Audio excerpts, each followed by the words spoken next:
So hello friends, welcome back to my channel. Episode की शुरुआत में डोएन जो है मान जाता है उसकी बात और उसे वादा भी कर लेता है कि जब वो बताएगी तो उसके साथ ही होगा।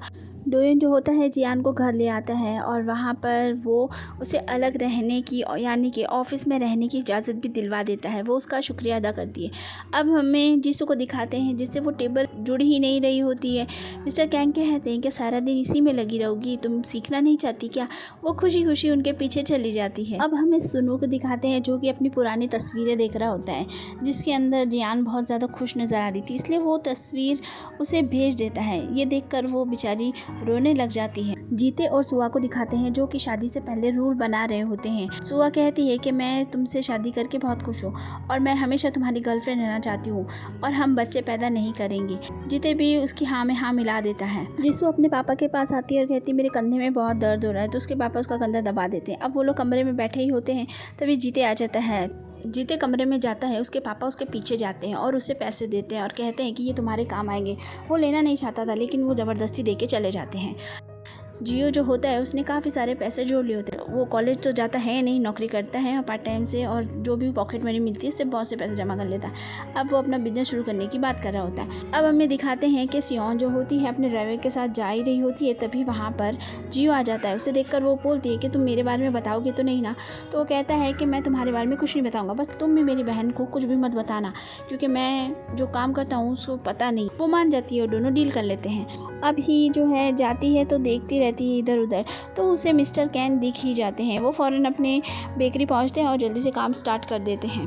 डोयोन जो होता है जीसू से मिलने के लिए पहुंच जाता है। वो उससे बातें करता है, दोनों साथ में बाहर जाते हैं। वहाँ पर जीसू बताती है उसके मम्मी पापा ने उसका बहुत ध्यान रखा है, कभी उसे फोर्स भी नहीं किया किसी चीज़ के लिए। वो तो कॉलेज भी नहीं पढ़ना चाहती थी लेकिन जियान ने उसका एडमिशन करवाया। उसने उसे पढ़ने के लिए कहा ताकि वो अच्छी ज़िंदगी बिता सके और वो हमेशा उन लोगों की स्कूल की फ़ीस भी भरा करती थी, काम भी करा करती थी। इस बात से उसे समझ में आता है कि जियान कितनी मेहनती है और वो सबका सोचती है, तो फिर वो बुरी कैसे हो सकती है। डोयन जो होता है जीसू को छोड़कर वापस जा रहा होता है तो उसे रास्ते में सुनवू मिल जाता है जो कि उसको बोलता है कि तुम यहाँ पर क्या कर रहे हो? तो वो कहता है क्यों, तुम्हें क्या करना है मैं कुछ भी करूँ? और दोनों की आंखें ही लड़ रही होती है। अब सुनवू जो होता है देखता है कि जीसू ने वो टेबल अभी तक नहीं बनाया, वो खुद बना देता है। जीसू जब ये देखती है तो उसे शुक्रिया कहती है, टेबल बनाना तो ईजी था, मैंने तो पहले ही तुमसे कहा था। अब वो चला जाता है। आज जो कुछ डोयन को पता चला था उसके बाद उसे जियान के लिए हमदर्दी होने लगती है। अब दोनों बाप बेटा मिलकर जीते के कमरे को एकदम मस्त सजा देते हैं। जीसू भी अपनी टेबल लाकर वहाँ पर लगा देती है। डोयन और जियान काम की बातें कर ही रहे होते हैं, तभी नाना जी का कॉल आ जाता है। जियान तो हाय हेलो कह के डोयन को फ़ोन दे देती है। डोयन जब नाना जी से बात करता है तो वो उसे मिलने के लिए बुलाते हैं और जियान को साथ में लाने के लिए बोलते हैं। डोयन कहता है कि हमारा सेमिनार होने वाला है इसलिए हम दोनों नहीं आ पाएंगे, अगर फ्री हो गए तो ज़रूर आ जाएंगे। उसने पहले ही इंतज़ाम कर रखा होता है, इस वजह से अब सभी लोग सेमिनार के लिए निकल जाते हैं और एक जगह पहुँच जाते हैं। वहाँ पर इनकी मीटिंग बहुत देर चलती है, शाम हो जाती है।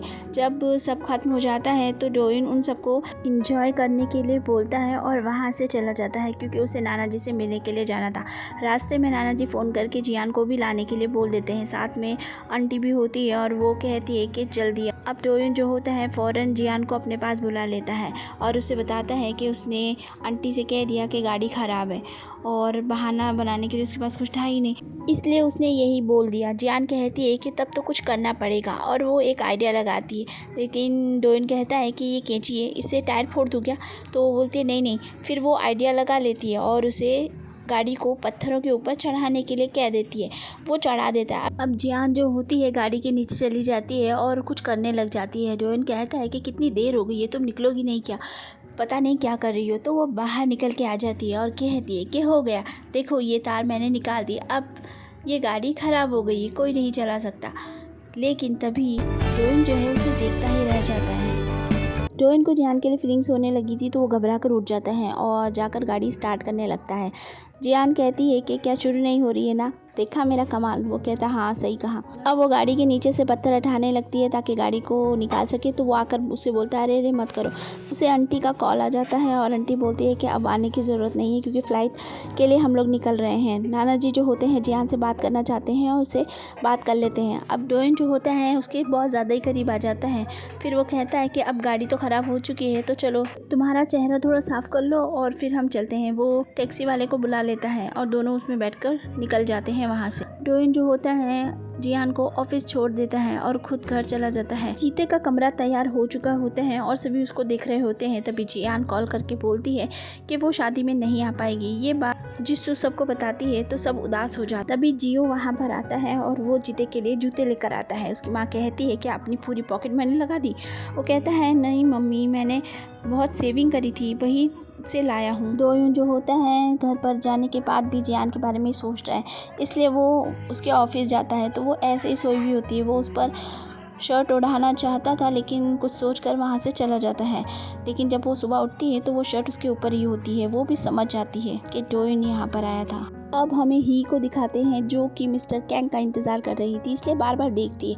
लेकिन आज तो वो उसके कैफ़े में ही आ जाते हैं और उससे कॉफ़ी मांगते हैं, पैसे देते हैं और वहाँ से चले जाते हैं। और वो कॉफ़ी ले जाकर जिस्सू को दे देते हैं। जिस्सू कहती है आप कॉफ़ी पीते नहीं हो तो लाते क्यों हो।